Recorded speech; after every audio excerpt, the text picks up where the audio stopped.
So guys Amba Prasad और बड़का गांव पहुंच चुके हैं और मंत्री राधा कृष्ण जी भी यहां से दाढ़ी कला के लिए रवानगी अब होगी काफिला।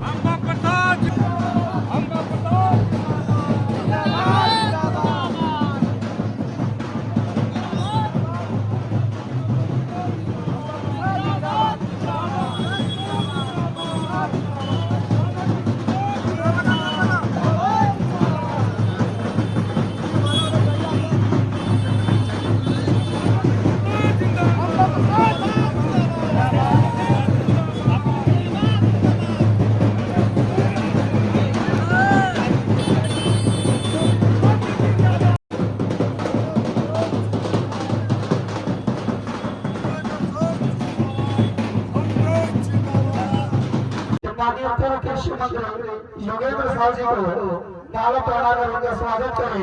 जोरदार तालियों से स्वागत करें। अब्दुल जब्बार जी, अब्दुल शमीर अहमद जी, पूर्व कृषि मंत्री योगेंद्र साहब जी को शॉल लगाकर स्वागत करेंगे।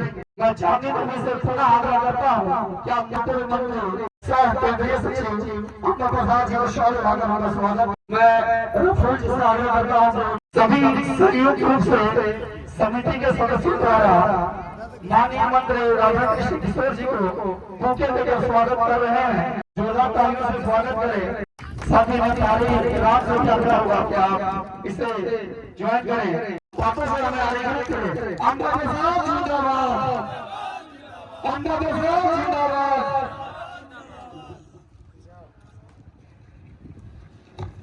बहुत बहुत धन्यवाद। कैसे हैं आप लोग? ठीक है। आज बड़का गांव की धरती में हम अपने माननीय मंत्री जी श्री राधा कृष्ण किशोर जी जो वित्त मंत्री हैं झारखंड के, बहुत जेन्युइन और बहुत कमिटमेंट के साथ काम करने वाले। अगर बोल देते हैं तो वो कर भी देते हैं। क्या बात अगर रह जाता है कि हमको ये काम कर देंगे अम्मा, तो देखते हैं अगले दिन इनको याद भी रहता है और कर भी देते हैं। और इतने तेज तर्रार मंत्री हम सबको मिले, ये हमारा सौभाग्य है। और बड़का गांव की धरती में इनका आगमन हुआ है, इनका तहे दिल से स्वागत करते हैं आप सभी का के तरफ से, हृदय से स्वागत करते हैं इनका। साथ ही मंत्री श्री योगेंद्र साहब जी, साथ ही मोहम्मद फयूम जी, शमीम अहमद जी, राजेश रजक जी, पदुम साहू जी, पंकज कुमार जी।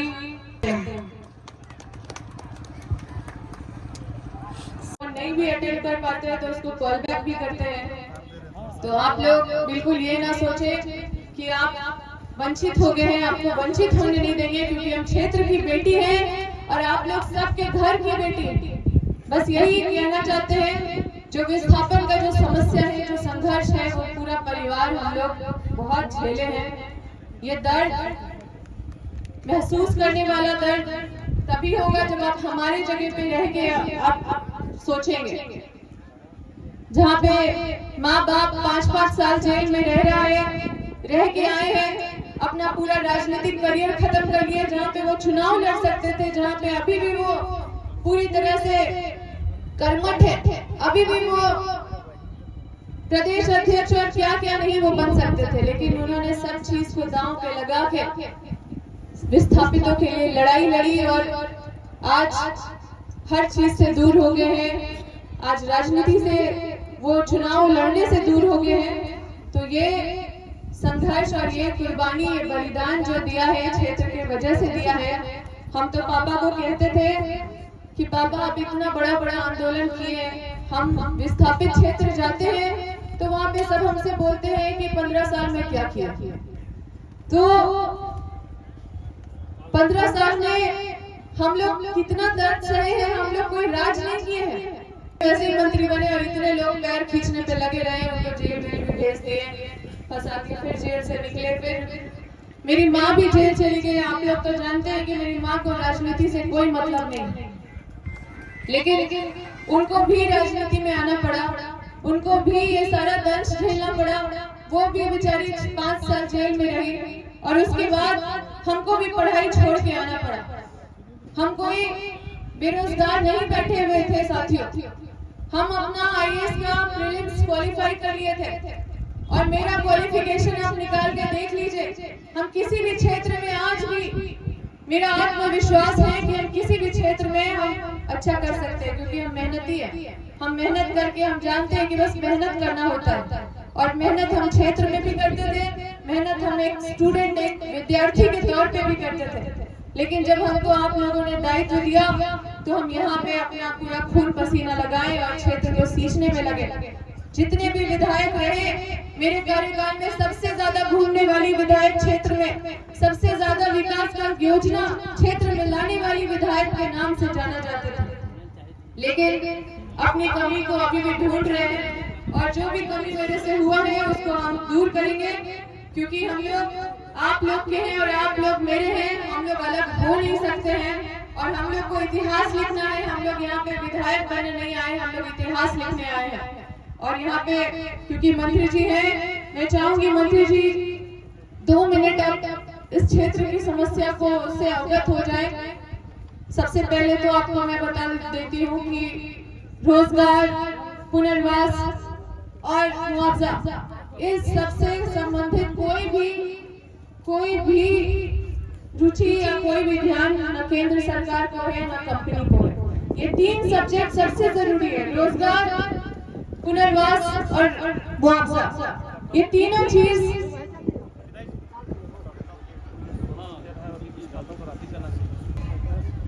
यहाँ पे जितनी भी कंपनी है मेरे क्षेत्र में घूम के जाते हैं, सबसे पहले तो फर्जी ग्राम सभा का षड्यंत्र रचा जाता है और कुछ लोगों को अपने पक्ष में कुछ लालच देके उनको कर लिया जाता है कि आगे आप लोग को हमेशा देखते रहेंगे, जिसको कुछ पैसा दिया जाता है और बाद में जब काम बन जाता है तो उनको भी लात मार दिया जाता है।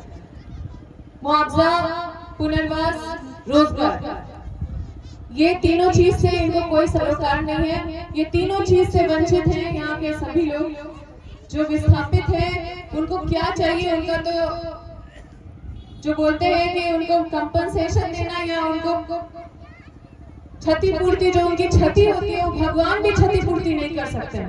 लेकिन जो एक कानून है उसके तहत भी ये लोग कोई काम नहीं करते हैं। हमारी कांग्रेस की सरकार थी केंद्र में तो 2013 का कानून बना विस्थापितों को न्याय दिलाने के लिए, लेकिन अंग्रेजी कानून, जो अंग्रेज के समय जो कानून चलता था, कोल बेरिंग एक्ट और लैंड एक्विजिशन, वो अभी तक चला जा रहा है। और जबकि हम लोग कमेटी बनाए थे, जब हम विधायक थे तो हम भी कमेटी में थे और उस कमेटी में ये निर्णय हुआ था कि 2013 कानून यहाँ पे हर हाल में लागू होना चाहिए नियम के अनुसार, जिसमें कमिश्नर भी साइन किए थे लेकिन NTPC साइन नहीं की, जिसके वजह से वो धरातल पे नहीं उतर पाया। उस रिपोर्ट को धरातल पे उतारने का जरूरत है।